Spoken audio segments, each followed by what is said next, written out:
হাজারো মানুষের ভিড়, তৎপর আইনশৃঙ্খলা রক্ষা বাহিনীর বিভিন্ন ইউনিট।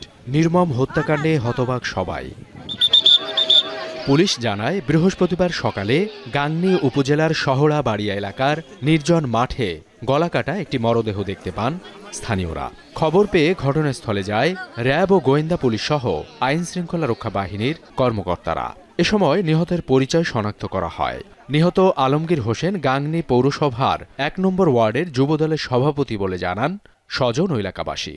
রাত 2টা পর্যন্ত রাস্তাঘাটে বিভিন্ন জায়গায় রিং টিং দিয়ে খোঁজাখুঁজি করি। হাতে হাতে ক্যাম্পে ফোন দিলাম, থানায় ফোন দিলাম। মানুষ যদি বিশাল সন্ত্রাস হয় তাও তো এইভাবে মানুষ দাবি করে না। একেবারে পরিকল্পিত হবে এই ঘাপটি মেরে আছে যারা এই পরাজিত শক্তি এই হত্যাকাণ্ড ঘটিয়েছে বলে আমাদের কাছে প্রাথমিকভাবে মনে হচ্ছে। দীর্ঘ সময় ধরে বিভিন্ন আলামত সংগ্রহের পর লাশ উদ্ধার করে মর্গে পাঠায় পুলিশ। এ সময় হত্যাকাণ্ডে জড়িতদের দ্রুত শনাক্ত করে আইনের আওতায় আনার আশ্বাস দেয়া হয়। খবর পেয়ে গাংনী থানা পুলিশ আমরা এখানে আসছি, ডিবি এবং সাইবারের ইউনিট একসাথে এসে কাজ করছি। আমরা মৃত্যুর প্রকৃত রহস্য উদ্ঘাটনের জন্য চেষ্টা করছি।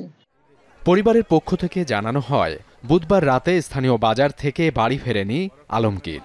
এতে পরিবারের মধ্যে উদ্বেগ উৎকণ্ঠা বাড়তে থাকে। সকালে তার হত্যাকাণ্ডের খবরে কান্নায় ভেঙে পড়েন স্বজনরা। হত্যাকাণ্ডের কারণ উদ্ঘাটনে কাজ করছে পুলিশ। এখন মেহেরপুর।